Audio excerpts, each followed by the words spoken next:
जय श्री कृष्ण फ्रेंड्स, नमस्कार। पिछले वीडियो में हमने प्राइस रिलेटिव के बारे में समझा था, हमने इंडेक्स नंबर के बारे में समझा था, एज वेल एज हमने जनरल प्राइस इंडेक्स के बारे में प्राइमरी इंफॉर्मेशन ली थी। आज हम ये हर एक की डेफिनेशंस हम समझते हैं। तो चलिए अपन स्टार्ट करते हैं वीडियो। चलिए हम रिलेटिव चेंज को डिफाइन करते हैं। Relative change is what? It is a ratio of change in value of variable. Relative change क्या है? वो एक रेशियो है। किसका ratio? Change in value of variable. जो वेरिएबल है इसकी वैल्यू चेंज होती है, इसका रेशियो है। फॉर एग्जाम्पल यहाँ पर हमारे लिए वेरिएबल है प्राइस पर केजी। दो आइटम है wheat and rice, right. Wheat की प्राइस 2020 में 50 रुपीज़ है, 2025 में 70 रुपीज़ हो गई पर KG.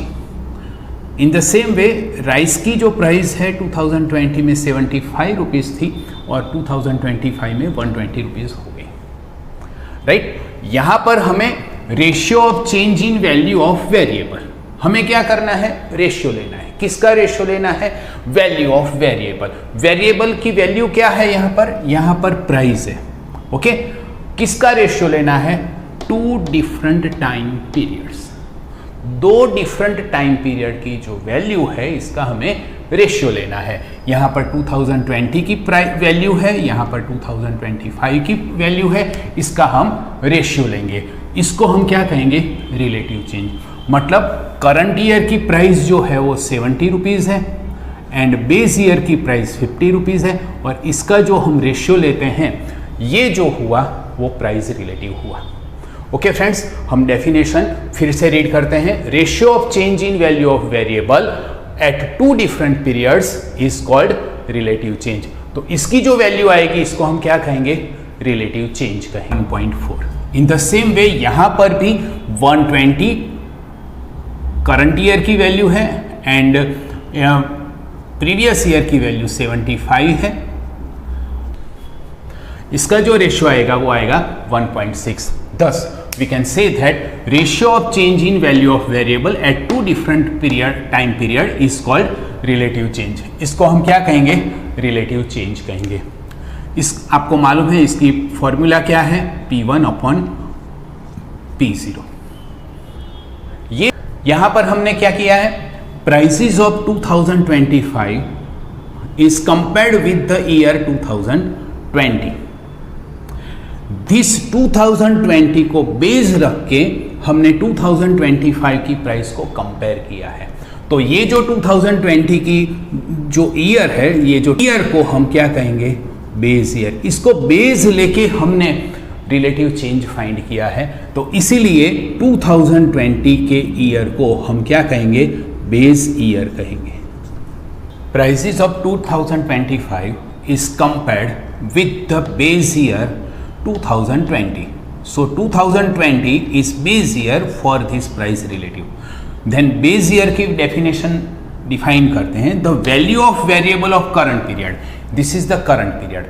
The value of variable for current period. इसको हमने क्या किया? इसको compared किया। Compared with the value of variable of fixed period. This is the fixed period. तो then this fixed period is called base year. याद रखने का ट्राई करिए।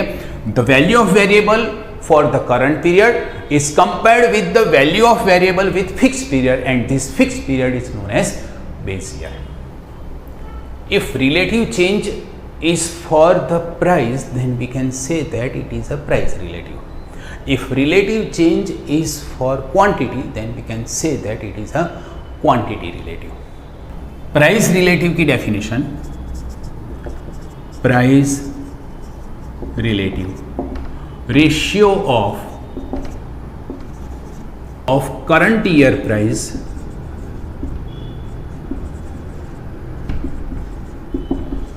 इसको आपको मालूम है करंट ईयर की वैल्यू को हम 1 से डिसाइड करेंगे। Price for P, ratio of current year price P1 to the base year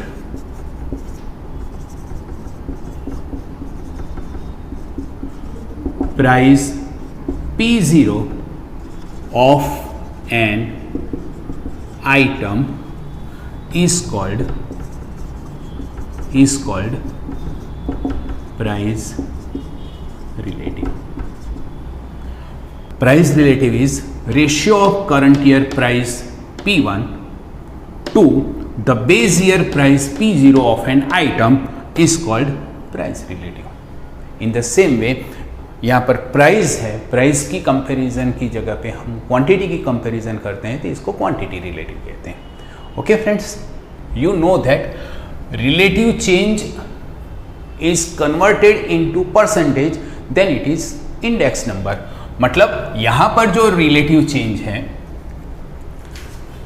यहां पर जो रिलेटिव चेंज है, इसको हम P1 अपॉन P0 कंसीडर करते हैं. इसको यदि हम परसेंटेज मतलब मल्टीप्लाई बाय 100 करते हैं तो ये क्या हो गया, इंडेक्स नंबर हो गया.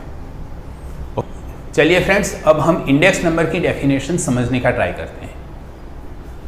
What is the index number? हम यहां से स्टार्ट करते हैं. The value of variable of an item for given period.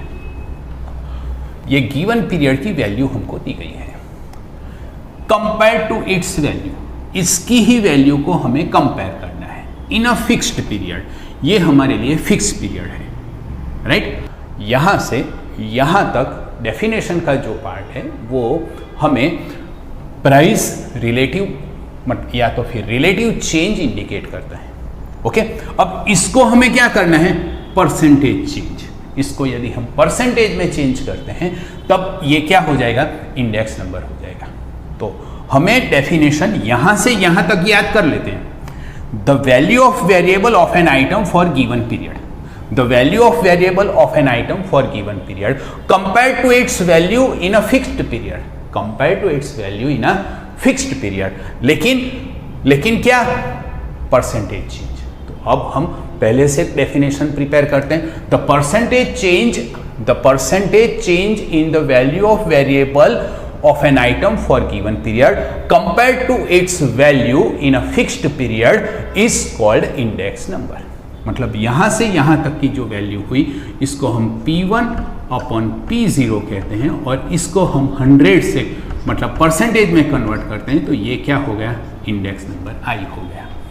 Simple friend, ये जो है इसका हमें इंडेक्स नंबर फाइंड आउट करना है. I index number is equal to P1 upon P0 multiply by 100. तो 1.4 को हम 100 से मल्टीप्लाई करेंगे तो क्या आएगी वैल्यू, इसकी वैल्यू होगी 140. 1.6 को हम 100 से मल्टीप्लाई करेंगे तो इसकी वैल्यू क्या होगी, 160. ये हमारे लिए इंडेक्स नंबर हुआ. ओके, क्वांटिटी इंडेक्स नंबर या तो फिर प्राइस इंडेक्स नंबर की डेफिनेशन हमें बोलनी है तो कैसे बोलेंगे. प्राइस इंडेक्स नंबर क्या है, प्राइस रिलेटिव को परसेंटेज में जो एक्सप्रेस करते हैं इसको हम प्राइस रिलेटिव कहें. स्टेटमेंट कैसे लिखा है देखते हैं यहाँ पर. The measures showing percentage relative change in prices. किसका मेजर है, measure showing percentage relative change in prices of an item at different time period is called index number. Clear? मतलब डिफरेंट टाइम पीरियड, मतलब ये time period and ये time period, इसका हमने percentage जो निकाला इसको हम क्या कहेंगे, प्राइस इंडेक्स नंबर. इसकी फॉर्मूला क्या होगी, price index number I is equal to P1 upon P0 into 100. अब सेम यदि क्वांटिटी है तो फॉर एग्जाम्पल यहाँ पर क्वांटिटी का प्रोडक्शन दिया है. सपोज मान लीजिए ये प्राइस की जगह पे प्रोडक्शन ऑफ क्वांटिटी इन, यहाँ पर हम क्या लिखेंगे, Q1 अपॉन Q0 इंटू 100. तो ये जो वैल्यू होगी उसको हम क्वांटिटी इंडेक्स नंबर कहेंगे. तो ये फॉर्मूला में क्या चेंज होगा, the measures showing in the percentage relative change in quantity of an item. ये प्राइस की जगह पे आपको क्या लिख देना है, क्वांटिटी लिख देना है. प्राइजेस की जगह पे आप क्या लिखोगे, क्वांटिटी लिखोगे. तो ये डेफिनेशन किसकी होगी, क्वांटिटी इंडेक्स नंबर की डेफिनेशन होगी. ओके फ्रेंड्स, यहाँ पर हमने प्राइस रिलेटिव की बात की, यहाँ पर इंडेक्स नंबर की बात की, यहाँ पर दो पीरियड की बात की है. One period is given period and another is fixed period. Another is fixed period and this fixed period is known as base year. Fixed period जो है इसको हम क्या कहेंगे, बेस ईयर। अब बेस ईयर एक ही साल हो सकता है, क्वेश्चन हो सकता है ना, बेस ईयर कैसा होगा, कौन सा साल होगा, how should be the base year, base year कैसा होना चाहिए। चलिए अपन समझते हैं बेस ईयर कैसा होना चाहिए। It should B normal. तो नॉर्मल ईयर किसको कहेंगे, जो ईयर नेचुरल कैलेमिटी या तो फिर मैनमेड कैलेमिटी से फ्री ईयर हो। क्या ये 2026 को हम नॉर्मल ईयर कह सकते हैं? नहीं कह सकते, क्योंकि वॉर चल रही है। 2019 या 2020 को ईयर को हम नॉर्मल ईयर कह सकते हैं? नहीं कह सकते, क्योंकि वो टाइम पे कोरोना था। It is not a normal year. Then how should be the base year? Base year should be the normal year. Normal year means it should be free from natural calamities या तो फिर और man-made calamities. Okay, clear? It should not be far distance. अभी चल रहा है 2026 and मैं base year 2001 या 1950 को लूँ तो क्या वो अभी रिलेवेंट है? 2001 में मोबाइल नया नया आया था और आज आप लोग मोबाइल पे खेल रहे हो, राइट? 2050 में तो मालूम भी नहीं था कि मोबाइल जैसी कोई चीज़ होगी। क्लियर? तो हमें जो बेस ईयर है वो base year should not be a far distance, बहुत दूर का नहीं होना चाहिए।